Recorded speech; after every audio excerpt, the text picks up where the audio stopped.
Hey guys, for this video I'm going to be doing a reaction to the movie The 13th Warrior.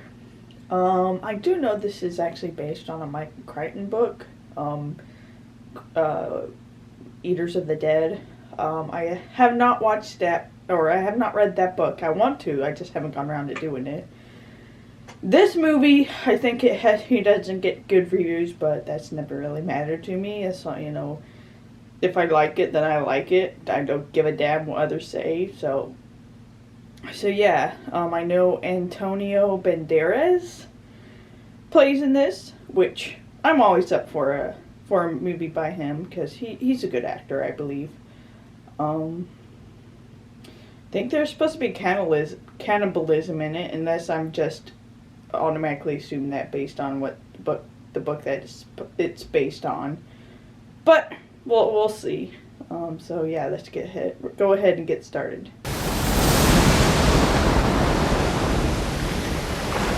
Yeah, already CGI is not good at all. And it literally was just the opening scene.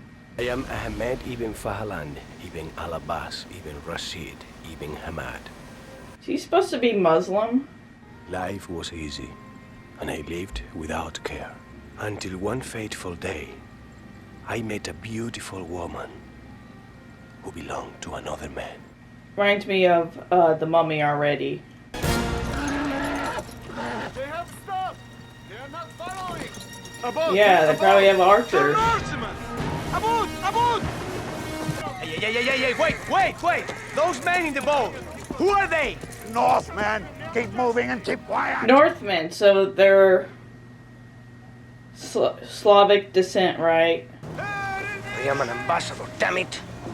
I am supposed to talk to people. You may yet have the opportunity. We seek your... It's interesting because, king. you know, obviously these are supposed to be like Vikings, but the fact is that Vikings, you know, while they were kind of portrayed as bloodthirsty monsters, I think, because I didn't complete it, of course, but I was starting to listen to one of the great courses on the Vikings, and it talked about how, you know, their reputation was pretty much created, I guess, by Christians, you know, people, their enemy, essentially, you know, and that they weren't, you know, complete barbarians. They were also traitors, and so I'm assuming this is what's gonna kind of portray, is that you're gonna see them, you know, see this main character negotiating with like these Vikings.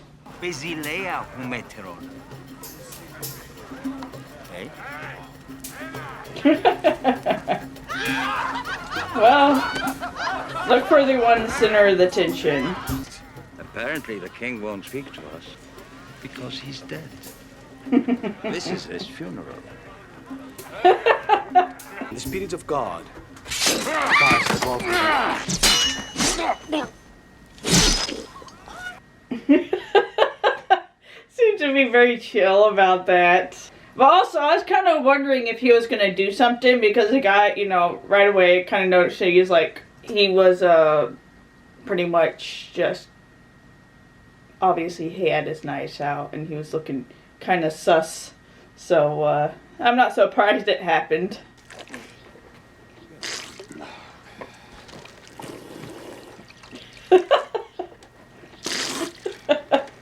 Communal spitball.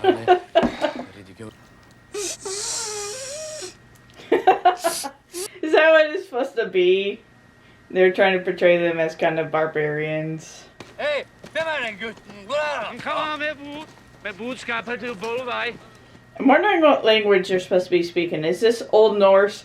I'm curious because I actually was curious and I was wondering if I could learn Old Norse, but my god, actually finding material to allow you to actually learn Old Norse is like trying to find a needle in a haystack. The closest I could get was like Icelandic. That's like the closest we can get to, you know, Old Norse, and so curious as to you know, whether or not they're actually attempting Old Norse. It's like, once again, I compared it to the Mummy. The Mummy, they actually consulted Egyptologists to try to use the Egyptian as best they could in the movie when they're speaking Egyptian. So His father's kingdom is under attack. Their villages destroyed. They are menaced by an ancient evil, a terror that has no name, a terror that must not be named. She calls for men in number of the moons. 13. The number of months in their year. She says 13 men must go. the 13th warrior. So he's, I'm assuming, he's gonna be the 13th. She's gonna name him. Of course, all the men are gonna want to go because they're Vikings, and you know it's what they do, right? She says the 13th man must be no Northman.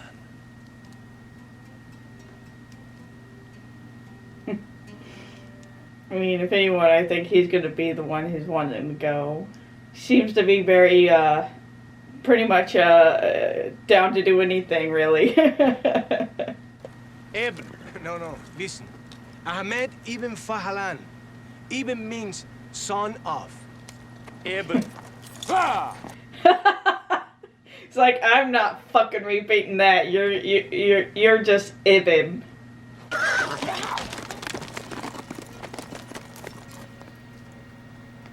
I don't want to say this, but he reminds me of that dude from Giant Spider Invasion. The gross looking, you know, redhead dude.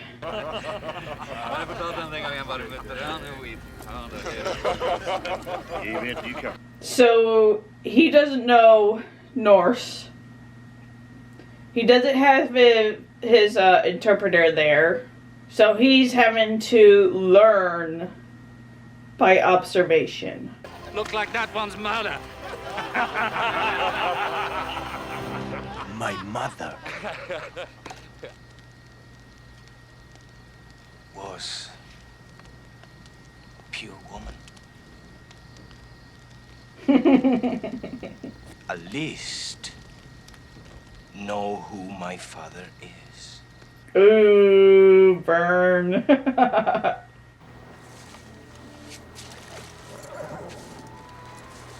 There is only one God, and Muhammad is his.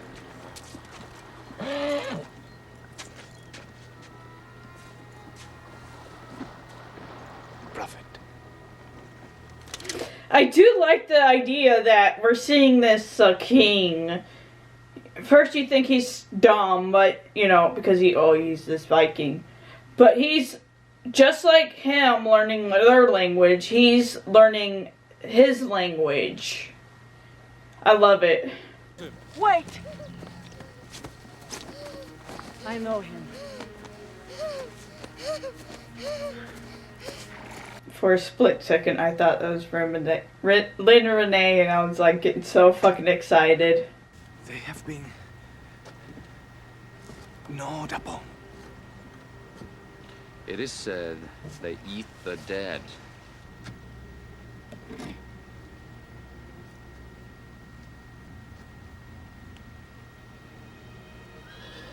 I've seen that image before. I can't remember what it's from. They said Mother of the Vendor, so I don't know what that's either, but the fact that it's only like a torso, no arms, no legs, no head. And then we see earlier the mother, or I won't say mother, but person, we see an arm drop off and also a missing head, so I'm assuming that these things are trying to immolate this figure with no torso, you know, with no head, with no legs, or no head, no legs or arms or anything like that. But also, I kind of like the aspect that even like the Norsemen, who were always been kind of portrayed as barbarians, are also very much there are certain things that are taboo in their culture even, such as cannibalism. The trail! Dives in the rocks, 2 miles up. So they are clever. And cautious. I do like this aspect that even them, they aren't they're not like mindless barbarians. They're also very smart. They're also very, like they said, cautious. With a drink, Pandu. You do not drink tonight? No, we don't drink tonight. I'm assuming they know that they're going to, they're either they think that something's going to happen, or they're just preparing themselves for whatever they're going to do the next day. As opposed to earlier, when they felt more comfortable and less cautious, and so they pretty much got stinking drunk. It will be fog. So they know that something's probably going to go down, because there's fog.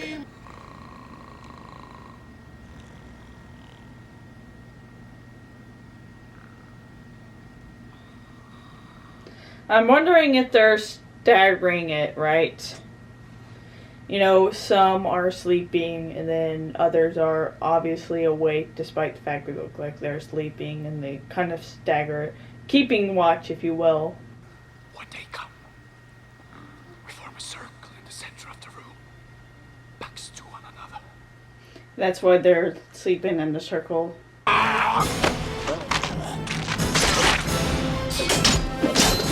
So already, I'm assuming they probably have some supernatural power, since they can literally just rip off a guy's head without any problem, and just able to throw the guy across the room without much issue. So I'm assuming they are in fact like supernaturally enhanced in some particular way. I'm assuming maybe, you know, there's the goddess that they worship is giving them these powers. Let's go, little brother. We have defenses to build. Keeps calling him little brother.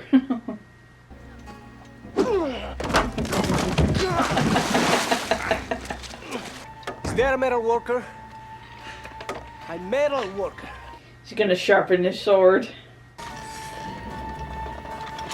I love how the metal worker just gives him time to, or I guess he allows him to sharpen the sword instead. He insisted. Even out of a sword, he makes a knife. It works. I guess he makes a sword he's familiar with as opposed to one he's not. Ow. That's the woman's sound. Do that again and you...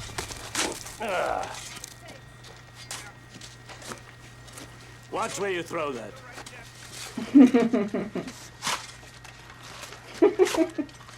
Wait for it.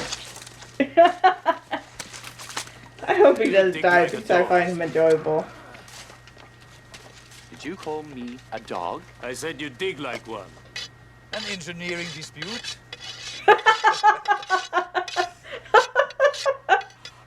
I'm engineering dispute.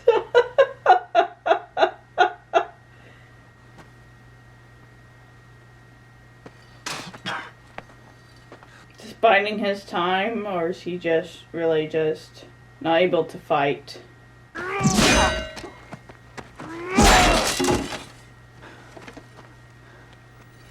Ran out of shield, didn't he?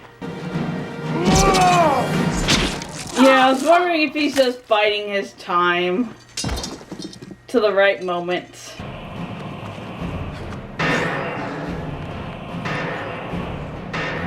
I love this kind of, once again, this like line of communications. You don't have phones or anything, but you know, you stagger like all these like signals to warn a, I guess, settlement.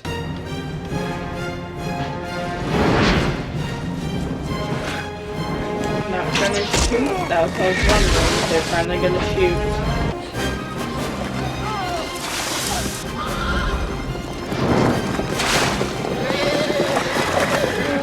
Why are no one shooting? I'm assuming they have archers. More so than they seem to be, you know. Besides just that one guy. It's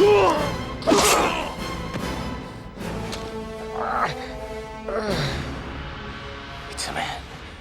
So he discovers they're men, and so now he's going on a killing rampage. What? Because he's infuriated by the fact these are in fact men doing this and not like these demons.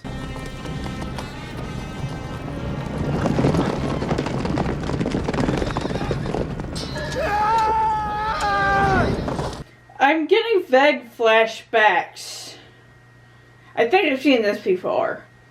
Don't they end up going to actually face the creatures at their own, like, den or whatever? And they have to kill this, like, woman that's controlling them, I guess. Or telling them what to do.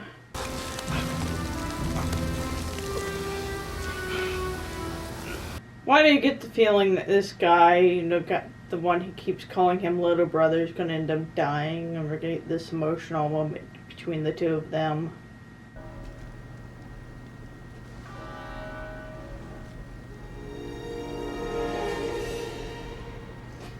Give me very much, was it, Grindel, you know, Beowulf vibes. I have never read the story, but it reminds me very much of that story. Because wasn't there that woman that, the mother of Grindel, who went and, you know, killed people and shit like that.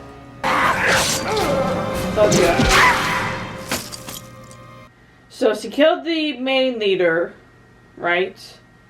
But the old lady said that she also has to kill the guy with the horns. When the time comes, don't let them be taken.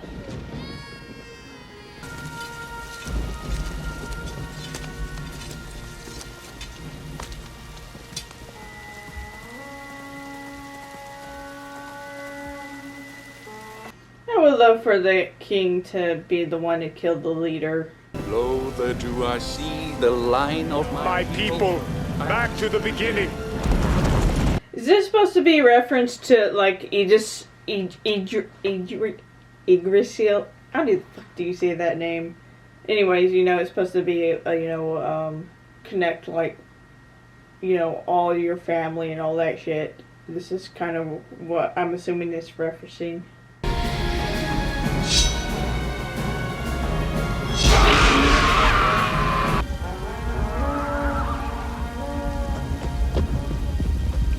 Remind me of Xena again. You know, they kill the leader and they all retreat.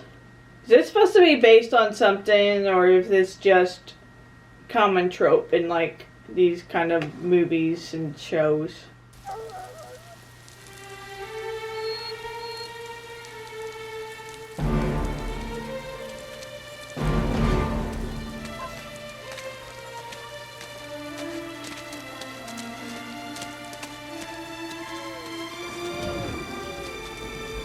We shall make prayers for your safe passage. Prayers to who? In your land, one god is perhaps enough, but we have need of many. I will pray to all of them for you. Do not be offended. I'll be in your debt. Okay, guys, so that was the 13th Warrior. I will say, it wasn't terrible. I guess I'd just say it is average. There were certain things in there that was, you know, interesting to me. You know, I kept getting, like, flashbacks to the Northmen when it came to particular aspects of the North culture portrayed in this movie. So I'm wondering if, you know, once again, these certain things were pretty much reliable, I guess, or realistic to North mythology or North culture. I'm also wondering if maybe this was, like, the inspiration for Beowulf and all that shit, because just certain elements was reminding me of that story, despite the fact I haven't actually read that story. I've heard of it, and I've heard of elements of it. I did kind of like the whole two different cultures clashing, but not in a terrible way. You know, we get these two a Muslim and then Northmen that had to work together and don't, you know, they each continue to, you know, practice their own religions, but they were respectful of each other's religions and were still able to, you know, stop some terrible thing from happening. So I did like that aspect of as well. Certainly with the CGI, especially when they're doing the whole storm, you know, during the storm, when they were sailing was so laughable.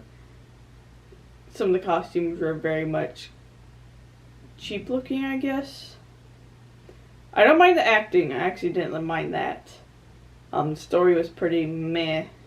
Let's just say this is probably going to be one of those ones that I forget I've watched, but doesn't, you know, it didn't piss me off to make me hate it. It's just pretty average.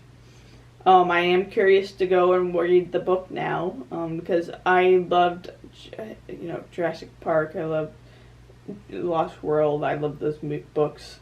I generally like Michael Crichton, so I'm curious as to see whether or not I would like this book. So yeah, so that was my reaction to the 13th Warrior. So if you did like this video, give it a like, subscribe to get notification for all the videos I'll be doing. You guys have a nice night. Stay safe out there. Talk to you later. Bye.